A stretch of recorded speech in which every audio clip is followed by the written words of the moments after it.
नमस्कार, मैं जितेंद्र चतुर्वेदी। ज़्यादा पुरानी बात नहीं है जब राहुल गांधी ने ये कहा था कि साल भर के भीतर ये जो नरेंद्र मोदी की अगुवाई वाली सरकार है वो गिर जाएगी, और उन्होंने बाकायदे एक समय सीमा भी तय कर दी थी कि बस 2027 का इंतज़ार करिए, 2027 में खुद पीएम जो है वो इस्तीफा दे देंगे। जब वो ये बात कह रहे थे तो इसको लेकर बड़ी चर्चा हो रही थी कि क्या वाकई में ऐसा कुछ होने जा रहा है, क्या क्या राहुल गांधी ने संख्या बल जुटा लिया है नरेंद्र मोदी की सरकार को गिराने वाला। कुछ एक लोग तो इस बाबत जो है बाकायदे आंकड़ा भी रख रहे थे कि साहब किस तरीके से राहुल गांधी की अगुवाई में आंकड़ा जुटा लिया गया है। लेकिन अभी जिस तरह की तस्वीर निकल रही है और जो समीकरण बदलता हुआ दिखाई दे रहा है वो एक अलग तस्वीर उकेर रहा है, और उस तस्वीर में 2/3 वाली बात तो अब ऐसा लगता है कि छोटी पड़ गई है। ये अनायास नहीं कह रहा हूँ। एक अब तो सवाल उठता है कि क्यों कहा जा रहा है, तो इसको थोड़ा समझेंगे। उसके साथ ही साथ यह भी जानने की कोशिश करेंगे कि ये जो इस समय तमाम पार्टियों से सांसद निकल रहे हैं, तो ये जो निकलने वाला खेल है, ये खेल कब शुरू हुआ, कैसे शुरू हुआ, और इसकी जो जिम्मेदारी एक तरह से कहा जाए कि किसको दी गई थी। सबसे रोचक जो सवाल है वो समाजवादी पार्टी से जुड़ा हुआ है कि आखिर में ऐसा क्या हुआ कि समाजवादी पार्टी को लेकर सुगबुगाहट शुरू हो गई। और ये आप एक तरह से कहें कि बड़ी घटना है, क्योंकि माना यह जा रहा था कि 2027 के नतीजों के बाद समाजवादी पार्टी में कुछ होगा, लेकिन यहाँ तो मामला उससे पहले ही शुरू हो गया। अब बड़ी चीज़ यह है कि जो मामला शुरू हुआ तो हर जगह जो भी पार्टी टूटी, उस पार्टी के टूटने की एक वजह रही है। वहाँ पर कोई एकनाथ शिंदे, कोई शुभेंदु अधिकारी, कोई हेमंता बिश्व शर्मा रहा है। यहाँ क्या स्थिति रही है, ये बड़ा सवाल है। इसको थोड़ा हम लोग समझेंगे, क्योंकि ये बड़ा महत्वपूर्ण हो जा रहा है जानना, खास तौर से तब जब एक एक करके तमाम राजनीतिक दल जो है वहाँ से एमपी निकल रहे हैं। आप महाराष्ट्र देखिए, महाराष्ट्र में भाई एकनाथ शिंदे ने जो शिवसेना तोड़कर वो बाहर लेकर आए, अभी देखिए जो वहाँ बचे कुछ सांसद थे वो भी अब उनके साथ आ गए। तो इससे एक बात समझ में आ रही है कि इन लोगों को काम सौंपा गया था इसके लिए कि साहब 2/3 बहुमत हमको लाना है। लेकिन अभी ये जो समाजवादी पार्टी वाला किस्सा जुड़ा है, फिर उसमें जो डीएमके वाला किस्सा जुड़ा है, उससे ये लग रहा है कि मामला ये सिर्फ 2/3 वाला नहीं रह गया है। बात अब उससे बहुत दूर चली गई है, और शायद जो 400 पार का नारा वगैरह 2024 के लोकसभा चुनाव में चल रहा था, ये मसला वहाँ तक जाता हुआ दिखाई दे रहा है। तो ये जो मसला वहाँ तक पहुँचा है उसकी वजह है, वो क्या है उसको भी हम लोग समझेंगे। लेकिन पहले थोड़ा समाजवादी पार्टी को देख लेते हैं। देखिए, समाजवादी पार्टी से यूं तो पहले कई लोग इसमें हुआ करते थे जो गए। जैसे आप देखिए अशोक वाजपेयी ही एक समय में हुआ करते थे, वो चले गए। फिर आप देखिए संजय सेठ एक समय हुआ करते थे, उनका भी समाजवादी पार्टी से बड़ा करीबी रिश्ता रहा, वो भी अब यहाँ नहीं रहे। फिर शिवपाल यादव तो गए थे, लेकिन फिर वो चले आए थे। लेकिन एक चर्चा पिछले कई महीनों से दिल्ली का पावर कॉरिडोर है वहाँ पर चल रही थी, और वो चर्चा ये चल रही थी कि समाजवादी पार्टी का एक बहुत ही दिग्गज नेता है जो बीजेपी में आने की कोशिश में लगा हुआ है, और बात तकरीबन फाइनल हो चुकी है। अब सवाल यह है कि वो दिग्गज नेता कौन है। और पहले बात उस दिग्गज नेता की आई तो चर्चा हुआ कि साहब वो शिवपाल यादव हैं। फिर पता चला कि नहीं, वो तो राम गोपाल यादव ने कोई चिट्ठी पत्री लिख दी थी। अभी बात आ रही है कि साहब 25 सांसद जो है वो टूटने के लिए बैठे हुए हैं। तो संदेह गहरा जाता है कि आखिर में ये समाजवादी पार्टी का एक तरह से कहें कि एकनाथ शिंदे कौन है या शुभेंदु अधिकारी कौन है, ये बड़ा प्रश्न बन जाता है। क्योंकि देखिए, शुभेंदु अधिकारी इसलिए कहा जा रहा है क्योंकि जो पश्चिम बंगाल में हुआ, देखिए बीजेपी तो वहाँ बहुत दिन से प्रयास कर रही थी, लेकिन शुभेंदु अधिकारी के पास वो पूरी जानकारी थी, क्योंकि वो लंबे समय से टीएमसी में रहे हैं, तो वो जानते थे कि कहाँ क्या चीज़ें हैं, किस तरह से हैं। अच्छा, उसमें ज़्यादा काम ये कर गया कि जो सरकार रही टीएमसी की, ममता बनर्जी की, उसने जो कामकाज किया उससे तो लोग एक तरीके से कहा जाए कि एक वर्ग परेशान था ही।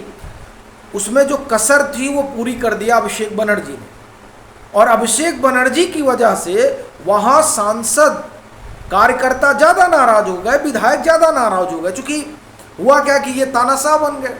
जब आप तानाशाह बन जाएगा तो क्या होगा, अब इनकी तानाशाही में सब जो है, चूँकि शुभेंदु अधिकारी वहाँ पहले ही थे, तो सब शुभेंदु अधिकारी के संपर्क में आ गए। और उस संपर्क का देखिए, अब जो है सबसे बड़ा फायदा अगर किसी को हो रहा है तो बीजेपी को हो रहा है।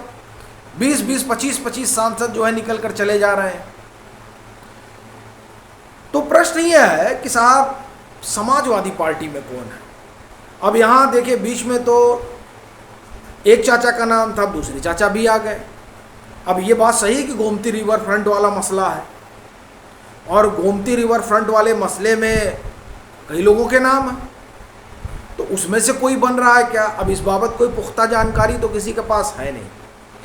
पावर कॉरिडोर में जो खबरें हैं, उन खबरों से बहुत सारी चीज़ें निकल कर आ रही हैं। अब जैसे आप देखिए कि ओम प्रकाश राजभर बोल तो रहे हैं, हालांकि इनके जो सांसद वगैरह हैं समाजवादी पार्टी के, उन्होंने कहा कि ओम प्रकाश राजभर को गंभीरता से नहीं लिया जाना चाहिए। देखिए, बात ये नहीं है कि ओम प्रकाश राजभर को गंभीरता से लिया जाना चाहिए या नहीं लिया जाना चाहिए। इस समय जिस तरीके की बयार चली है, उस बयार में जब सांसद भाग रहे हैं तब ओम प्रकाश राजभर को गंभीरता से लेना पड़ता है। क्योंकि अभी देखिए क्या हुआ, अभी टीएमसी का किस्सा लोग देख ही रहे हैं, फिर उधर यूबीटी भागी गए, वहाँ तो सब आप देखिए 6-6 लोग निकल गए। फिर सुनेत्रा पवार जो है वो कहा जा रहा है कि दिल्ली आई हुई हैं, वो केंद्रीय गृह मंत्री से मिली, और उसमें चर्चा चल रही है कि शरद पवार गुट के जो सांसद हैं वो आना चाह रहे हैं। तो अब देखिए किस तरह की हवा चल रही है। अब इस हवा में तो बात यही होगी, अब अगर ओम प्रकाश राजभर कह रहे हैं, अच्छा वही नहीं, केशव प्रसाद मौर्य ने बाकायदे जो है पीसी में बोल दिया, तो चलिए ओम प्रकाश राजभर को गंभीरता से ना लीजिए, और न संजय निषाद को आप गंभीरता से लीजिए, क्योंकि ये बात तो संजय निषाद भी कह रहे हैं। लेकिन अब केशव प्रसाद मौर्य बोल रहे हैं तो गंभीरता से लेना पड़ेगा, वो तो कह रहे हैं। तो इसलिए अभी जो जिस तरह से टूट फूट चल रही है, उस टूट फूट में ये मायने नहीं रखता कि बोल कौन रहा है, मायने ये रखता है कि परिस्थितियां क्या हैं। और ये जो परिस्थितियां हैं, ये चीख कर कह रही हैं कि जो सांसद हैं वो अपनी मूल पार्टी में नहीं बने रहना चाहते हैं। अब उसका कारण जो, तो आप एक तरह से कहें कि तमाम तरह का दिया जा रहा है। कुछ लोग कह रहे हैं कि ये तोड़ने में लगे हुए हैं। यहाँ मसला तोड़ने से ज़्यादा वो खुद टूटने के लिए आतुर है। क्योंकि देखिए, जहाँ सरकार है वहीं फ़ायदा है, सरकार इधर है तो फ़ायदा भी इधर है, उनको यही लग रहा है। तो यहाँ तो बिना प्रयास के ही लोग चले आ रहे हैं। अच्छा, अभी आप देखिए डीएमके वाला किस्सा तो बड़ा रोचक हो गया। डीएमके वाले किस्से में लोग यही इंतजार कर रहे थे कि एमके स्टालिन क्या बधाई देते हैं, और अगर बधाई देते हैं तो क्या कहते हैं। तो उन्होंने विश तो किया, भाई जन्मदिन है, जन्मदिन में उन्होंने बिग ब्रदर नहीं लिखा। उसके बाद में क्या हुआ कि राहुल गांधी ने उस पर लिखा, और उन्होंने कहा कि साहब हम लोगों को जो है साथ मिलजुल कर लड़ना चाहिए। उधर से डीएमके की तरफ से कहा जा रहा है नहीं नहीं नहीं, तो साथ आप भूल जाइए। तो साथ आप भूल जाइए, तो फिर अब बात यह है कि फिर डीएमके किसके साथ है, और क्या डीएमके को इधर यानी कि अपनी तरफ लाने का कि साहब समर्थन वगैरह करिए, उसका जिम्मा जो है किसको सौंपा गया है? क्या चंद्रबाबू नायडू वही सब निपटा रहे हैं।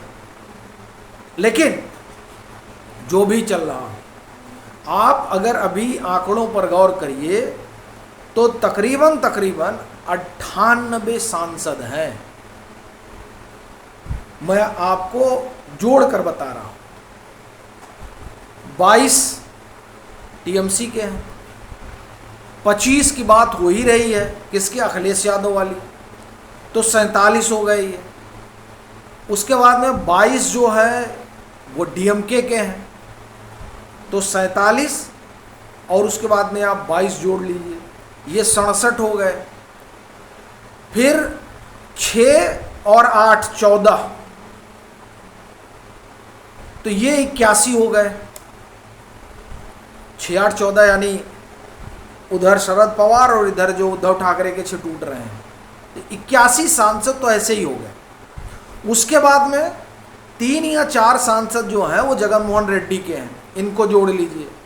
झारखंड मुक्ति मोर्चा जिस तरह का संकेत और संदेश दे रहा है उसको देखते हुए 3 उनको भी जोड़ लीजिए। अब आपको अगर संकेत नहीं दिखाई दे रहा है तो मैं संकेत आपको दिखा दे रहा हूँ।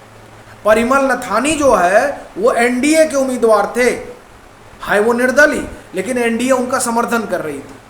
अब परिमल नथानी जीत गए हैं, जबकि वहां जीतना चाहिए था कांग्रेस के कैंडिडेट को, या आप कहें कि गठबंधन के कैंडिडेट को, लेकिन गठबंधन का कैंडिडेट हार गया। पर जिसका समर्थन एनडीए ने किया वो जीत गया। तो इसका क्या मतलब निकाला जाए? झारखंड में जो राज्यसभा का चुनाव हुआ, तो इसका मतलब तो यही निकलता है कि झारखंड मुक्ति मोर्चा ने संकेत दे दिया है कि हम भले ही इधर के बने रहें, लेकिन हम काम सब उधर वाला कर देंगे। अब तो यही लग रहा है। तो उस लिहाज से मैं कह रहा हूं कि आप 4 इनके हैं जगन के, 3 इनके हैं, 7 ऐसे हो गया।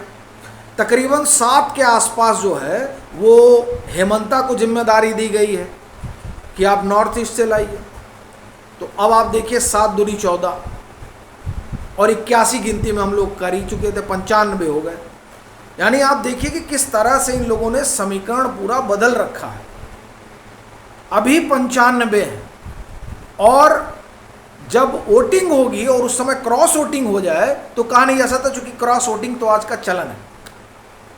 तो कुल मिलाकर अगर आप देखें तो ये बात अब 2/3 वाली रह नहीं गई है।